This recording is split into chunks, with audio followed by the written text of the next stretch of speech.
Yep, got myself a Linn LP12 circa 1989-1990 time frame with a Benz micro reference cartridge and a wood body and a microline stylus. I've got the Lingo Power Supply hiding behind the turntable there, and it was just recently serviced by LMC Entertainment here in Phoenix. Thanks to my new friend Dennis Feddersen. He's a customer of Leo's. That's how I met him. He lives locally here in town. Mentioned that he had this thing for sale. Gave me a really good price on it, and it's in my rig now. And yeah, Linn owners are a special sort of people, you know. I mean, to start with, the cool thing is you push the button once, and that's a factory Linn felt mat that tends to stick sometimes to the LPs when you take them out. And as you can see, my clearance here to get LPs in and out is very thin and slim. Big thanks to my own devices there. I watched all of his Linn videos. I'm not going to be doing any maintenance on this stuff. I'll leave it to the pros. So again, ooh, you see, bouncy house, bouncy camera. Keep your finger on the button.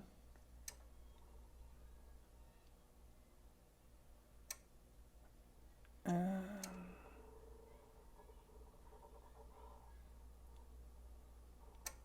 that's your 45 RPM. Kind of quirky, but hey, you know, again, it's an external power supply. Obviously the motor's inside the turntable there, as you guys have seen in other videos. What do I think of the sound of this? It sounds phenomenal. There's no noise, there's no nothing. I've got the Linn Ecos tone arm, which is above the ITOC arm that was available back in the day. They're still making the Ecos. I believe it's in an SE version now. And yeah, I mean, the one thing that takes a lot of getting used to is, ooh, shit, oops. Maybe I bounced that a little too much, but yeah, this is what they call the Linn bounce. And it's a little getting used to. I'm still having a hard time cueing LPs up and down. I did check this thing is perfectly level. The platter's level, both on the X and Y axes. The tone arm board is also level. The gap is uniform in between the plinth and the area around the tone arm. So LMC did an excellent job at servicing this thing. The only thing, I do miss the Delron platter that I had in the MoFi, because nothing clinged to it, you know. And I'm probably going to get a better mat for this.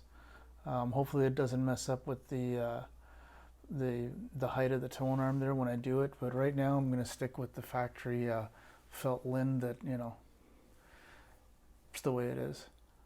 What else to tell you about this table? I mean, you guys seen all the different videos that are out there, but I'm about to show you what it takes for me to put an LP in and out of this with the table turning and when it's not.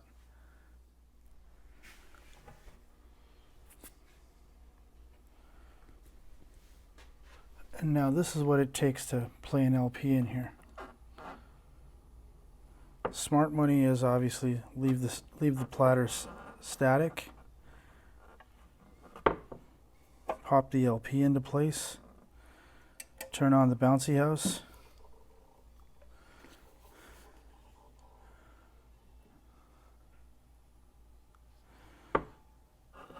Now clean the record on the bouncy house. You can hear a little bit of the I guess that's the platter grinding. Supposedly that's normal, that's not going to hurt anything. I try not to put too much pressure on things.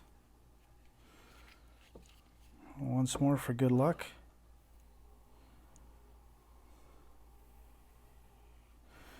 Let's see how long this will take before the YouTube things. Then you gotta unlock the tone arm, raise it up,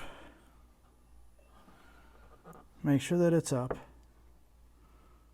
The cool thing with the Benz micro is it's got a notch in the middle there, and purposely painted it in black so you could see it. See how the Q arm has a tendency to have its own brain?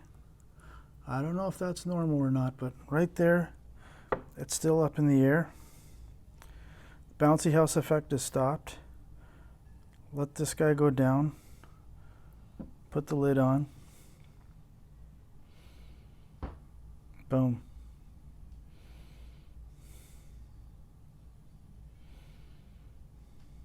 Good evening, ladies and gentlemen. I'd like to say welcome now to the sounds and soul of Cannonball Adderley. We decided that we were going to make an album called Inside Straight, because philosophically that's where it was going to be. You know what I mean? All right, here we go. We're going to. And now here's the tricky part, and I never had this problem with the mobile fidelity. Watch what happens when I lift up the Q arm. Okay, it didn't do it that time. Let's go closer to the inner groove, and let's hope like fuck this doesn't fucking fall down on me. Alright. Well, let's go to the fucking run out grooves. That's it. Drop the needle down again. Very gracefully goes down.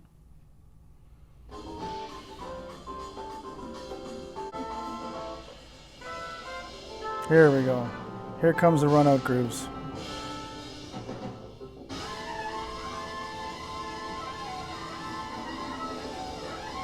No inner groove distortion either. Exactly. Applause indeed. Okay, now watch the fun. Lift up the lid. Of course, no auto return. It's another. Why the fuck is it behaving now? Okay, let me try something else. Okay, now watch this. Motor platter's running. Tone arm's hopefully gonna stay. See how it's coming down? I don't understand that. Don't understand why it's doing that every now and then. Any of you Linn experts can tell me. You know, I'd appreciate it. Oh, you see how the fucking felt got stuck? That's another fucking thing. Supposedly all this crap that I'm doing is totally normal. So now I've got the LP in my hand and the fucking felt platter. So I knew something was going to fuck up tonight. Let's see here. Let's throw this fucking thing back on. This is why I need a real mat for this. Oh, yeah, and there we go. My wife saw this. She thought it was a warped record.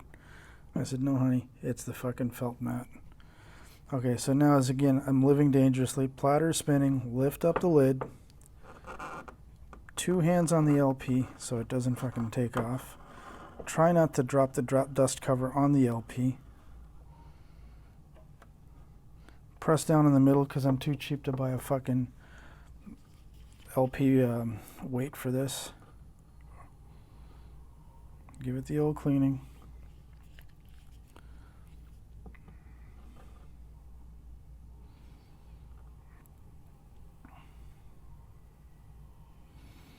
Okay. All right. Arm stayed up that time, which is good. Okay. Bouncy house effect a little bit.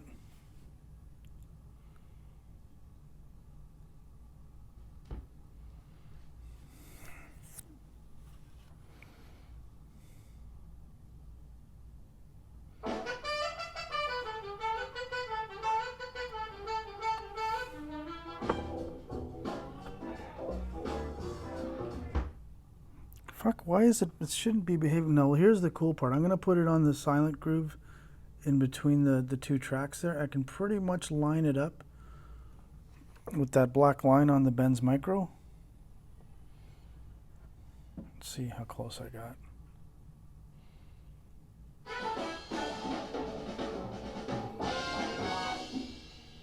It was close.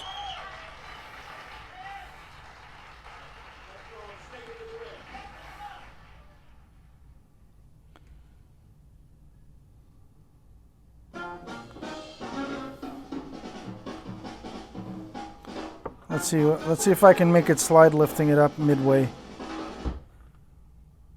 Yeah. And as you can see, as soon as I lift it up, it backed up a little bit, which is kind of annoying. Yeah, it's not. See, there's the fucking bouncy house effect, and there's the fucking. See, the tone arm wants to go down. So there's some fucking really sensitive shit going on here.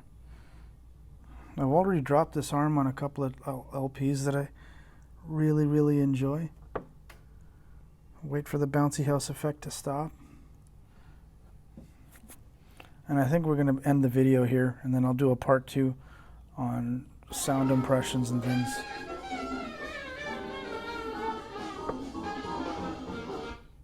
Yeah, fucking thing's not doing it now. Well, you saw a few little caveats where, you know, and then take the LP out. Watch this. This is, do not scratch it. Do not drop the disc cover on, and fucking the mat came off with it, motherfucker.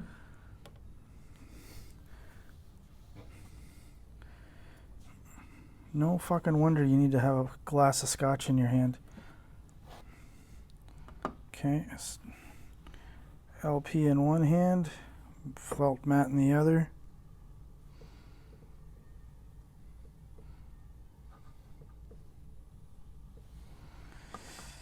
Alright guys, that's it for this video for now.